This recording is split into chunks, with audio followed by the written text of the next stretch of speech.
निधि ने अब कोशिश करना छोड़ दिया और उसके सीने से लगी रही। उसके दिमाग में आज जो जो हुआ सब चल रहा था। उन्हें याद कर करके वो रोए जा रही थी। उसके आंसुओं से अक्ष का कोट गीला हो रहा था। अक्ष काफी देर से उसका रोना सुन रहा था, पर वो चुप ही नहीं हो रही थी। अक्ष को अब गुस्सा आने लगा। उसने उसकी बाजू को पकड़ लिया और खुद से दूर करके उसकी आंखों में देखने लगा, जो खामोश थी और लाल हो रखी थी। उसने कहा, रोना क्यों आ रहा है? खुश हो जाओ, मेरी सल्तनत की मलिका बनने जा रही हो, मेरी महबूबा बनने जा रही हो। निधि उसकी तरफ देखती है और उसका हाथ पकड़ लेती है। अक्ष उसे जुनून से देख रहा था। निधि ने उसके हाथ को पकड़कर कहा, बहुत रात हो चुकी है, एक लड़की हूँ मैं, इतनी देर घर से बाहर हूँ, मेरे माँ बाप परेशान हो रहे होंगे, मुझे घर छोड़ दीजिए। अक्ष उसको दीवानों की तरह देखकर बोला, कहा ना वो तुम्हारा घर नहीं है, तुम्हारा घर तो वहाँ है जहाँ एहसार रहता है। निधि ने कहा, जो भी है, अभी के लिए मुझे मेरे माँ बाप के पास ले जाइए। अक्ष उसके शांत चेहरे को पढ़ने लगा, पर मजाल है जो उसने कुछ जाहिर होने दिया हो अपने चेहरे पर। अक्ष ने निधि के हाथ को चूम लिया। निधि के जिस्म में एक सिहरन सी उठी। अक्ष ने उसको गोद में उठा लिया और कार की तरफ बढ़ने लगा। निधि कुछ नहीं कर रही थी, पर खामोशी से उसकी गोद में झूल रही थी। अक्ष ने निधि को पीछे वाली सीट पर बैठा दिया। अक्ष वापस गाड़ी से दूर गया और सामने के घने जंगल को देखकर बोला, मेरी मलिका मुझे बेवकूफ बना रही है, मुझसे चालाकी करने की कोशिश कर रही है, पर इसे नहीं पता मैं क्या चीज हूँ, इसके लिए किस हद तक जा सकता हूँ। निधि कार में मायूसी से बैठी थी। उसे बस जल्दी से घर जाना था। उसे अब एक भी पल इस माफिया के साथ नहीं बिताना था। कुछ देर बाद अक्ष वापस गाड़ी की तरफ आया और ड्राइविंग सीट पर बैठ गया। उसने कांच से निधि को देखा और गाड़ी स्टार्ट कर दी। उसकी गाड़ी चेन्नई की सड़कों पर चल रही थी। निधि बस झुकी हुई नीचे देख रही थी। उसे अब कोई मतलब नहीं था कि उसके पास एक माफिया बैठा है। उसने कुछ सोच लिया था और अब वो बिल्कुल ऐसा करने वाली थी जो शायद निधि के लिए ही खतरनाक साबित हो सकता है। अक्ष के दिल में तो बड़ा सा तूफान चल रहा था, जो अब उसके खंजर के उपयोग से ही थम सकता था। अक्ष तड़प रहा था अपने खंजर का इस्तेमाल करने के लिए। उसने खुद को बड़ी मुश्किल से रोक रखा था और गाड़ी चला रहा था। बेला विराट के ऊपर से हटी और शांति से बैठ गई। विराट उसके पास बैठ गया और बोला, थैंक यू नकचड़ी, मुझे माफ करने के लिए। सच में मैं डर गया था कि कहीं तुम्हें खो ना दूं। बेला के दिमाग में बहुत कुछ चल रहा था और वो बस निधि के लिए परेशान हो रही थी।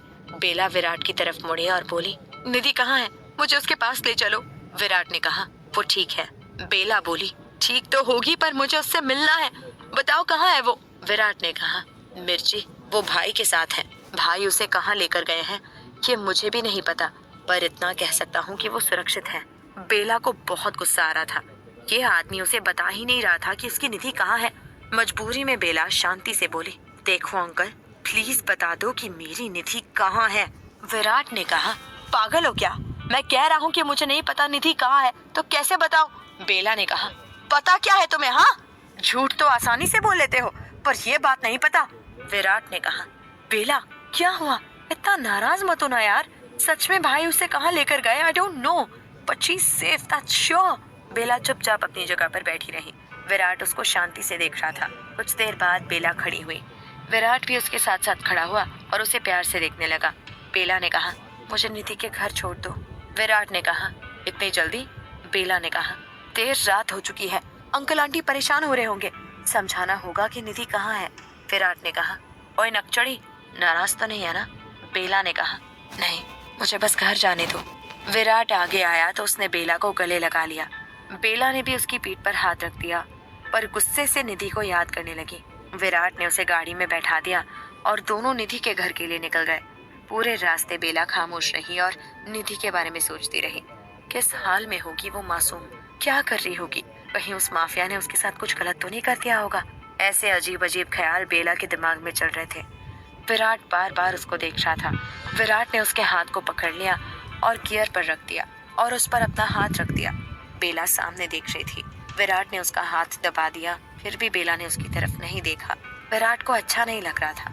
विराट ने कहा, नाराज हो तो बताओ, सब नाराजगी दूर कर देता हूँ। बेला ने कहा, मैं नाराज नहीं हूँ, बस थक चुकी हूँ, घर जाकर सोना चाहती हूँ। विराट ने कहा, पक्का ना नकचड़ी, और कोई बात नहीं है ना? बेला ने कहा, कुछ देर बाद निधि का घर आ गया। बेला और विराट जल्दी पहुंच गए क्योंकि वो दोनों सिटी में ही थे और हमारे माफिया और उनकी मलिका जंगली एरिया से बाहर आ रहे थे। बेला गाड़ी से उतरी और विराट को बाय बोलकर अंदर भाग गई। विराट कुछ बोलता इससे पहले मैडम छू मंतर हो गई। विराट ने प्यार से उसे देखा और बोला, कोई बात नहीं, कल आराम से बात करेंगे। आई नो तुम थक चुकी हो।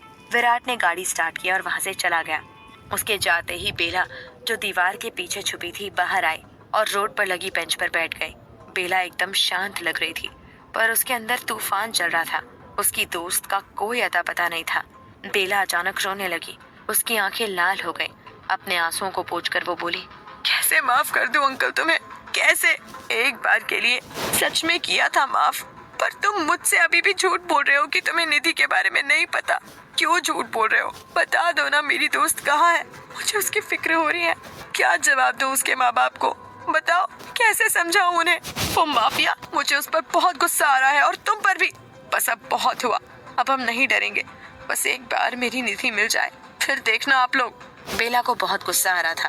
उसकी हिम्मत नहीं थी अंदर जाकर निधि के मम्मी पापा का सामना करने की, इसलिए वो वहीं बेंच पर बैठी रही। अक्ष की गाड़ी तेज रफ्तार से आगे बढ़ रही थी। दोनों ही खामोश थे। दोनों के अंदर एक भयंकर तूफान चल रहा था जो आपस में टकराने वाला था। कुछ देर बाद निधि का घर आ गया। अक्ष ने गाड़ी रोकी। बेला ने सामने एक गाड़ी देखी तो वो अपनी सीट से खड़ी हो गई और सामने देखने लगी। कुछ ही पलों में एक मायूस और मासूम सी लड़की उस गाड़ी से उतरी। उसे देखकर बेला की आंखों से आंसुओं की धारा बहने लगी। बेला दौड़कर उसके पास गई। निधि खामोश सी खड़ी थी और गेट बंद करके अपने घर की तरफ बढ़ने लगी तो उसके सामने बेला आ गई। बेला को देखकर निधि का कंट्रोल खोने लगा। वो रोना चाहती थी, चीखना चाहती थी, पर अभी नहीं। अभी वो माफिया उसके पास में ही था। दोनों आंखों में आंसू लिए एक दूसरे को देख रही थी। कोई कुछ नहीं बोल रहा था। तभी गाड़ी का आगे का गेट खुला। उसमें से एक बेहद आकर्षक और उतना ही खतरनाक आदमी बाहर निकला। वो चलकर निधि के पास आया। उसके जूतों की आवाज सुनकर निधि सहम रही थी, पर अब उसे कुछ खास फर्क नहीं पड़ रहा था। वो खामोश थी। बेला डर के मारे उसे देखते हुए निधि का हाथ पकड़ने लगी। अक्ष ने जब ये देखा तो उसने बेला के हाथ से निधि का हाथ छुड़ा लिया और निधि को अपनी तरफ खींच लिया। अक्ष ने उसकी ठोड़ी को पकड़कर ऊपर किया और उसके हसीन चेहरे पर फूंक मारकर उसके बालों की लट को उड़ाकर कहा, कोई भी होशियारी या चालाकी करने की कोशिश भी ना करना मल्लिका, नहीं तो तुम फिर मेरा वो रूप देखोगी जो तुम्हें कभी नहीं दिखाना चाहता। जान, मैं सही कह रहा हूँ ना? निधि ने कोई जवाब नहीं दिया और पलके झुकाए खड़ी रही। अक्ष ने उसके माथे पर किस किया और उसे बेला की तरफ घुमा दिया और खुद जाकर गाड़ी में बैठ गया। अक्ष ने निधि को जुनून से देखा और अपनी गाड़ी को वहां से ले गया। उसके जाते ही निधि ने लाचारी से बेला को देखा और बेउम्मीद इंसान की तरह सर झुकाकर आगे बढ़ने लगी। बेला उस मासूम को जाते हुए देख रही थी। निधि जाकर उसी सीट पर बैठ गई और आसमान को देखने लगी।